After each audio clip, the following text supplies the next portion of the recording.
Garments, 100% cotton fashion garments at factory price. Fine Fair Garments, Ajman, UAE. നാവിൻ തുമ്പിലെ മലയാളി രുചിഭേദം ഗഫൂർ കാസ് തട്ടുകട ഗിസൈസ്.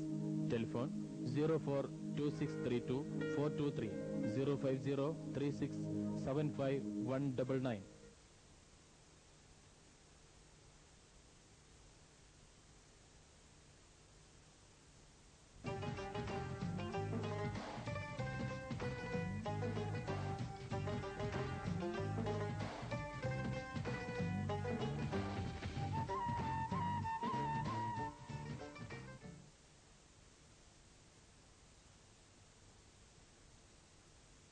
പ്രവാസ ജീവിതത്തിന്റെ ഇരുളും വെളിച്ചവും അന്വേഷിക്കുന്ന ഈ രണ്ടാം എപ്പിസോഡിലേക്ക് നിങ്ങൾക്ക് സ്വാഗതം. ഇന്ന് ആദ്യം എത്തുന്നത് ടൈം വേൾഡ് ഫ്രൈറ്റ് LLC എന്ന കമ്പനിയുടെ സാരഥി ശ്രീ ഉസ്മാൻ റഹ്മാനാണ്. വളരെ വ്യത്യസ്തമായൊരു മേഖലയിൽ വ്യാപരിക്കുന്ന അദ്ദേഹം മലയാളികളുടെ അഭിമാനമായി ഈ പ്രവാസ ഭൂമിയിൽ തങ്ങളുടെ ദൗത്യം നിർവഹിക്കുന്നു. നമുക്ക് അദ്ദേഹത്തിന്റെ ജീവിതാനുഭവങ്ങളുമായി അദ്ദേഹത്തിന്റെ തൊഴിലനുഭവങ്ങളുമായി പരിചയപ്പെടാം. സ്വാഗതം. പ്രവാസ ചിന്തകളിലേക്ക് സ്വാഗതം. Thank you. ടൈം വേൾഡ് എന്നാണല്ലോ അങ്ങയുടെ സ്ഥാപനത്തിന്റെ പേര്. ഇപ്പൊ ലോകം സമയത്തെ ആസ്പദമാക്കിയാണ് ചലിക്കുന്നത്. പലർക്കും സമയമില്ല, സമയം പോരാ എന്നൊക്കെ ഉള്ള പരാതിയാണ്. അങ്ങയുടെ സമയം ബിസിനസ് രംഗത്ത് എങ്ങനെയാണ്? സമയം എന്ന് പറഞ്ഞാൽ ഇവിടെ എന്ന് പറഞ്ഞാൽ ആർക്കും സമയമില്ല, ഞങ്ങൾക്ക് തീരെയും സമയമില്ല. കാരണം we are in the service industry. അപ്പോൾ ഞങ്ങൾക്ക് പറഞ്ഞാൽ വളരെ പങ്ക്ച്വൽ പ്രോംപ്റ്റ് ആയിട്ട് ചെയ്യുന്ന പല കാര്യങ്ങളുണ്ട്. താങ്കൾ ഇടപെടുന്ന മേഖല കുറെ കൂടി വിപുലമായ ഈ അന്താരാഷ്ട്ര രംഗത്തുള്ള വലിയ ചരക്ക് നീക്കത്തിന്റെ രംഗമാണ്. കാർഗോ എന്ന് പറഞ്ഞാൽ ഒരു വൈഡ് ഇൻഡസ്ട്രിയാണ്. എന്ന് പറഞ്ഞാൽ nobody can do everything. Like each ഓരോ കമ്പനിയും ഓരോന്നിൽ സ്പെഷ്യലൈസ്ഡ് ആണ്. ഇപ്പോൾ ഒരു ഞങ്ങൾക്ക് എന്ന് പറഞ്ഞാൽ പേഴ്സണൽ എഫക്റ്റ് ഇവിടുന്ന് മൂവ് ചെയ്യുന്ന കേരളത്തിൽ അതിൽ സ്പെഷ്യലൈസ്ഡ് ആയിട്ട് ഞങ്ങൾക്ക് ചെയ്യാൻ പറ്റില്ല. കാരണം ഞങ്ങൾ ചെയ്യുന്നത് projects handling, commercial business, world wide network of agents വെച്ച് ചെയ്യുന്നതാണ്. ദുബായ് പോലൊരു നഗരം അല്ലെങ്കിൽ UAE പോലൊരു രാജ്യം ഇത്തരം കാര്യങ്ങളിൽ വളരെ പ്രൊഫഷണലാണ്. അതുപോലെ ലോകത്തിൽ നിന്നുള്ള ഏറ്റവും വിദഗ്ധന്മാരായ ആളുകൾ, ഈ രംഗങ്ങളിലൊക്കെ ഉള്ള ആളുകൾ ഇടപെടുന്ന ഒരു മേഖലയാണ്. ഇങ്ങനെ ഒരു സ്ഥലത്ത് ഇത്ര ചലഞ്ചിങ് ആയിട്ടുള്ള ഒരു ജോലി ഇത്രയും ചെറിയ പ്രായത്തിൽ, അങ്ങനെ പറയേണ്ടത്, പ്രായം വെളിപ്പെടുത്താൻ വിഷമമല്ലല്ലോ, എങ്ങനെയാണ് ഈ കാര്യങ്ങൾ മുന്നോട്ട് കൊണ്ടുപോകുന്നത്? Well, first of all I am proud to be a Keralite. Reason, നമ്മൾ എവിടെ ചെന്നാലും നമുക്ക് സഹായത്തിനും നമ്മുടെ മലയാളികളുണ്ടായിരിക്കും. They will help us out of the way. നമ്മൾ മലയാളി എന്ന് പറഞ്ഞു കഴിഞ്ഞാൽ അവർ പല വഴിക്കും നമ്മളെ ഹെൽപ്പ് ചെയ്യും. പിന്നെ സെക്കൻഡ്ലി, ഏത് പൊസിഷനിലും ഏത് കമ്പനിയിലും വലിയ കമ്പനിയിൽ ചെന്നാൽ ടോപ്പ് ലെവലിൽ നമ്മുടെ മലയാളികളുണ്ട്. ഓക്കെ, ഏത് ലെവലിലും നമ്മുടെ മലയാളി, പക്ഷേ ടോപ്പ് ലെവലിൽ നമ്മുടെ മലയാളികളുണ്ടായിരിക്കും. So it's an easy access. നമ്മൾ ചെന്നിട്ട് സംസാരിക്കാനും കാര്യങ്ങളും ദേ വിൽ ഹെൽപ്പ് അസ്. അതൊരു ഇത്. പിന്നെ എൻ്റെ കോണ്ടാക്ട്സ്, ഞങ്ങളുടെ ബിസിനസ്സിൽ എന്ന് പറഞ്ഞാൽ വെരി കോമ്പറ്റീറ്റീവ് ആണ്. ലാസ്റ്റ് ഇയർ 2500 ഫ്രൈറ്റ് ഫോർവേഡിംഗ് കമ്പനീസാണ് രജിസ്റ്റേർഡ്. ഓഫ് കോഴ്സ് എല്ലാവരും നമ്മളെ പോലെ നെറ്റ്വർക്കും ഇതുള്ള ഏജൻസ് അല്ല. എന്നാൽ തന്നെ ഞങ്ങൾ വലിയ വലിയ ഏജൻസിനായിട്ട് കോമ്പറ്റ് ചെയ്യുന്നത്. പക്ഷേ ഞങ്ങൾ സർവീസ് ഓറിയന്റഡ് ആണ്. We are there any time for the customer. പിന്നെ എനിക്ക് തോന്നുന്നു എൻ്റെ കോൺടാക്റ്റിലൂടെയാണ് മെയിൻ ബിസിനസ് വരുന്നത്. Second most and important thing, being a Keralite, I am doing a fantastic business. എത്ര വർഷമായി ഇവിടെ? ഞാൻ ഇവിടെ 28 വർഷമായി. ഞാൻ പഠിച്ചതും ഒക്കെ ഇവിടെ തന്നെയാണ്. എൻ്റെ പേരൻസ് ഇവിടെ ഉണ്ടായിരുന്നു. അപ്പോൾ എനിക്ക് ആ ലെവലിലും കുറെ കോണ്ടാക്ട്സ് ഉണ്ട്. അപ്പം രണ്ട് തലമുറകളിൽ ഈ പ്രവാസ ഭൂമിയിൽ ചെലവഴിച്ചിട്ടുണ്ട്. രക്ഷിതാക്കൾ എവിടെയായിരുന്നു? അതെ. പിന്നെ ഇവിടെ പഠിച്ചു വളർന്നു എന്ന് പറഞ്ഞു. അതെ. അന്ന് വന്ന ആളുകളും ഇന്ന് ഉള്ള ജനറേഷനും തമ്മിൽ, അവരുടെ അനുഭവങ്ങൾ തമ്മിൽ വലിയ വ്യത്യാസമുണ്ട്. അന്ന് ഒരുപക്ഷെ ജീവിതത്തിൽ ഒരു പരീക്ഷണം എന്ന മട്ടിൽ വന്ന ആളുകളാണ്. ഇന്ന് വരുന്നത് വളരെ പ്രൊഫഷണൽ ആയ ആളുകളുമാണ്. ഈ രണ്ട് തലമുറകളും സംഗമിക്കുന്നുണ്ടല്ലോ താങ്കളുടെ അനുഭവം. അതെങ്ങനെ സ്വയം വിലയിരുത്തിയിട്ടുണ്ടോ? അത് രക്ഷിതാക്കളുടെ ആ കാലഘട്ടവും ഈ കാലഘട്ടവും? ഉറപ്പായിട്ടുണ്ട്. ഞാൻ എൻ്റെ പാരൻസിന്റെ കൂടെ ഇവിടെ വളർന്നതാണ്. അന്ന് നമ്മുടെ പേരൻസ് എന്ന് പറഞ്ഞാൽ ഇവിടെ അല്ല, നാട്ടിലോട്ട് വല്ലതും ഉണ്ടാക്കണം എന്നുള്ളതിൽ അവർ എല്ലാം ചുരുക്കി ജീവിച്ചിരുന്ന ഒരു കാലഘട്ടമാണ്.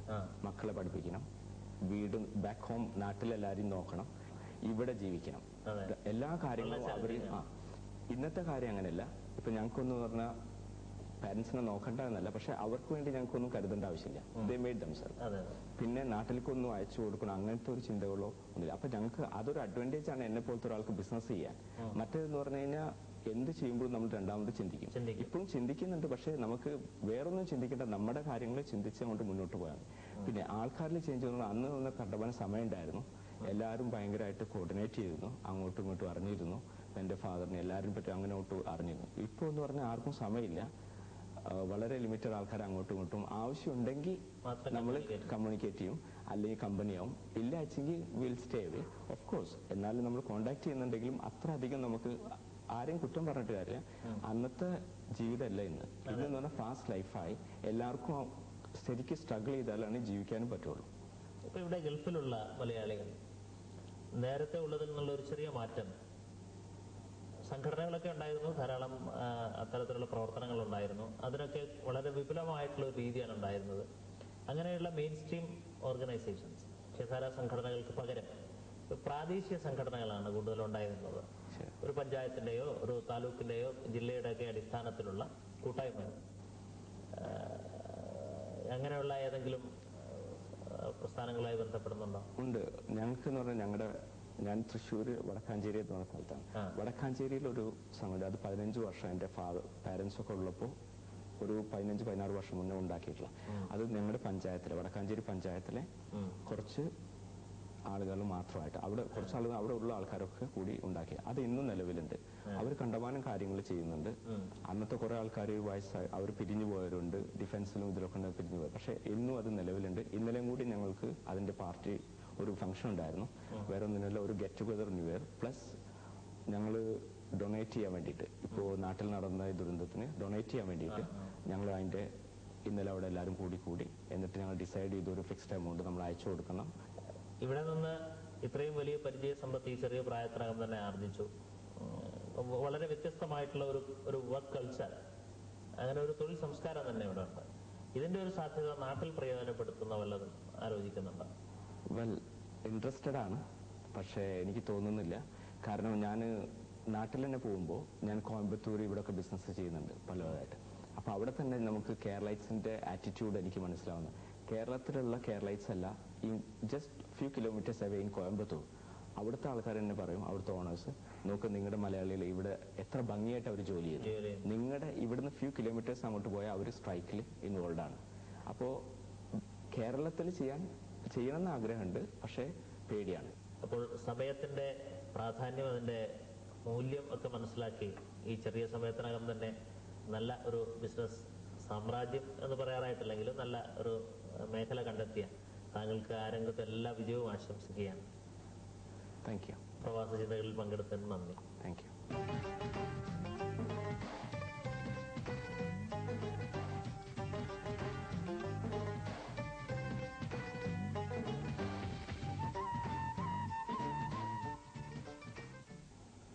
പണമിടപാട് രംഗത്ത് വിപുലമായ ശൃംഖലയുള്ള അൽ അൻസാരി എക്സ്ചേഞ്ചിന്റെ ജനറൽ മാനേജർ, ഓപ്പറേഷൻസ് വിഭാഗത്തിന്റെ ജനറൽ മാനേജർ ശ്രീ ബഷീറാണ് ഇനി പ്രവാസ ചിന്തകൾ നമ്മോടൊപ്പം പങ്കിടുന്നത്.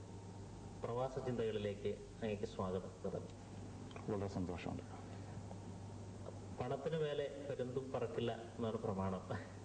പണമിടപാട് രംഗത്താണ് അങ്ങ് വളരെ കാലമായി ഇടപെട്ടുകൊണ്ടിരിക്കുന്നത്. പണം സമ്പാദിക്കാൻ വേണ്ടി മാത്രം നാട് കടന്ന പ്രവാസികൾക്കിടയിലാണ് അങ്ങയുടെ സേവനത്തിന്റെ പ്രസക്തി ഏറ്റവും കൂടുതലുള്ളത്. എത്ര വർഷമായി ഈ മേഖലയിൽ? എന്താണ് പൊതുവിലുള്ള അനുഭവങ്ങൾ? ഞാൻ ഈ സ്ഥാപനത്തിൽ പ്രവർത്തിക്കാൻ തുടങ്ങിയിട്ട് ഏകദേശം 27 വർഷത്തോളമായി.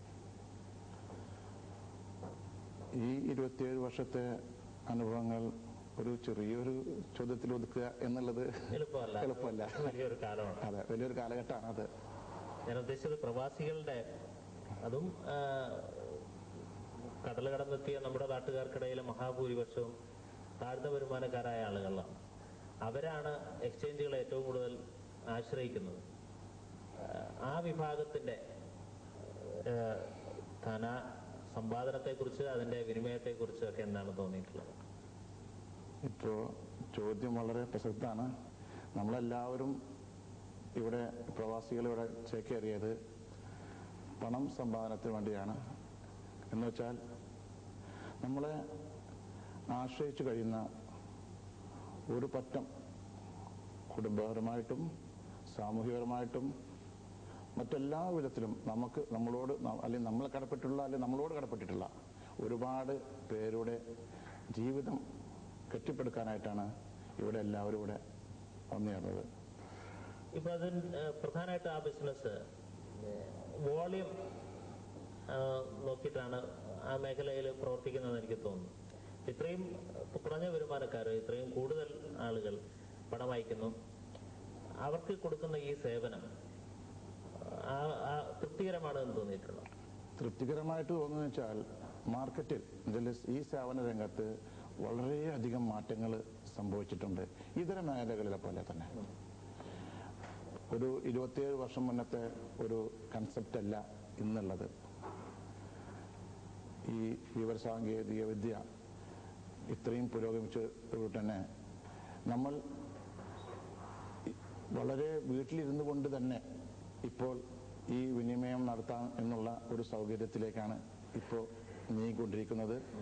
അതിന്റെ പടി വെച്ചിട്ട് അടുത്ത് തന്നെ ഞങ്ങൾ ഒരു എക്സ്ചേഞ്ച് എന്നൊരു കൺസെപ്റ്റ് കൊണ്ടുവരുന്നുണ്ട്. അത് നമ്മൾ വീട്ടിലിരുന്നു കൊണ്ട് തന്നെ അല്ലെങ്കിൽ നമ്മൾ ഓഫീസിലിരുന്നു കൊണ്ട് തന്നെ നമുക്ക് ഇന്ന് അൽ അൻസാരി എക്സ്ചേഞ്ചിൽ നിന്ന് കിട്ടുന്ന സേവനങ്ങൾ ചില ബാങ്കുകളുമായുള്ള ധാരണാടിസ്ഥാനത്തിൽ കൊണ്ടുപോകാം എന്നുള്ള അതിനുള്ള ടെക്നോളജി എല്ലാം വികസിപ്പിച്ചിട്ടുണ്ട്. ഔദ്യോഗികമായിട്ട് അടുത്ത് തന്നെ അത് അനൗൺസ് ചെയ്യുന്നതായിരിക്കും. അതുപോലെ തന്നെ വളരെ മത്സരം നിലനിൽക്കുന്ന ഒരു മേഖല കൂടിയാണിത്, പ്രത്യേകിച്ചും ഗൾഫ് മേഖലയിൽ. കാരണം ഇവിടെ വിദേശികളാണ് കൂടുതൽ ജോലി ചെയ്യുന്നത്. അവരവരുടെ നാടുകളിലേക്ക് പണം എത്തിക്കാനുള്ള തിടുക്കത്തിലുമാണ്. അതുകൊണ്ട് തന്നെ ഇവിടെ വളരെ മത്സരം നിലനിൽക്കുന്നുണ്ട്. ഈ രംഗത്ത് നേരിടുന്ന വെല്ലുവിളികളായിട്ട് താങ്കൾക്ക് തോന്നിയിട്ടുള്ളത്? ഇത് മത്സരം അത്യാവശ്യമാണെന്നാണ് എൻ്റെ ഒരു അഭിപ്രായം. കാരണം എന്നാലേ ഈ സേവനം കുറച്ചുകൂടി മെച്ചമാക്കാൻ സാധിക്കുകയുള്ളൂ. സേവനം മെച്ചമാക്കുമ്പോൾ ജനങ്ങൾക്ക് അതിനുള്ള കൂടുതൽ ഒരു ബെനിഫിറ്റ് അതുകൊണ്ട് ഉണ്ടാകുന്നുണ്ട്. കാരണം ഈ മത്സരം വളരെയധികം ഇതിന് പ്രോത്സാഹനം നൽകുന്നുണ്ട്. ഇപ്പോൾ ഉദാഹരണമായി ഇപ്പോൾ ഈ റേറ്റുകൾ, അതല്ലെങ്കിൽ അതും ചാർജുകൾ, അതുപോലെ തന്നെ ഡെലിവറി ഫാസ്റ്റ്നെസ്, പ്രോംപ്റ്റ്, റിലയബിലിറ്റി, ഇതൊക്കെ എന്താണ്, ഇത് എത്രയും മെച്ചമാക്കാൻ ശ്രമിക്കാൻ ഈ രംഗത്തുള്ള എല്ലാ ആളുകളും അവരുടെ കഴിവനുസരിച്ചിട്ടും ഈ ടെക്നോളജി അവൈലബിൾ ആയിട്ടുള്ള എല്ലാ മേഖലകളിലും അവർ ശ്രമിച്ചുകൊണ്ടിരിക്കുകയാണ്. അതിൽ ഞങ്ങളതായിട്ടുള്ള പങ്കുവഹിക്കുന്നുണ്ട്. യൂറോപ്യൻ സാമ്പത്തിക വ്യവസ്ഥ, അതുപോലെ അമേരിക്കൻ സാമ്പത്തിക വ്യവസ്ഥ, ഇതിന്റെ ഒരു പിടിമുറുക്കത്തിലാണ് പൊതുവെ ലോകത്തിലെ സാമ്പത്തിക ഘടന തന്നെ. പല അർത്ഥത്തിലും ലോകത്തിന്റെ സമ്പദ്ഘടനയെ നിയന്ത്രിക്കുന്ന സാമ്പത്തിക ശക്തികൾ എന്ന് പറയുന്ന ഈ രാജ്യങ്ങളിൽ കേന്ദ്രീകൃതമാണ്. ഇപ്പോൾ ലോകത്തുടനീളമുള്ള ബാങ്കിംഗ് സംവിധാനത്തിൽ, പണമിടപാട് രംഗത്തുമൊക്കെ ഇതിന്റെ ഇടപെടലുകൾ, ഇവരുടെ പ്രത്യേകിച്ചുള്ള ഇടപെടലുകളുണ്ട്. അത് താങ്കളുടെ സേവന മേഖലയിൽ അങ്ങനെ പ്രത്യക്ഷമായിട്ടോ പരോക്ഷമായിട്ടോ അനുഭവപ്പെടാറുണ്ട്?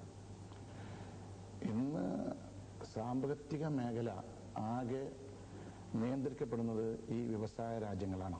എന്ന് വെച്ചാൽ അമേരിക്ക, ഇപ്പോൾ മദീൻ സാഹിബ് പറഞ്ഞ പോലെ ഈ യൂറോപ്യൻ രാജ്യങ്ങളാണ് ഈ സാമ്പത്തിക മേഖല ഒട്ടാകെ നിയന്ത്രിക്കുന്നത്. അവരുടെ താല്പര്യത്തിനനുസരിച്ചായിട്ടാണ് അവർ സാമ്പത്തിക ഘടന അത് നിർമ്മിച്ചിട്ടുള്ളതും അത് കൊണ്ടുപോകുന്നതും. ഉദാഹരണമായിട്ട് ഇൻട്രസ്റ്റ് റേറ്റ്. ഈ ഇൻട്രസ്റ്റ് റേറ്റ് ഫിക്സ് ചെയ്യുന്നത് അവരുടെ സാമ്പത്തിക പുരോഗതിക്ക് അനുസരിച്ചിട്ട് എന്തെങ്കിലും സംഭാവന, അതല്ലെങ്കിൽ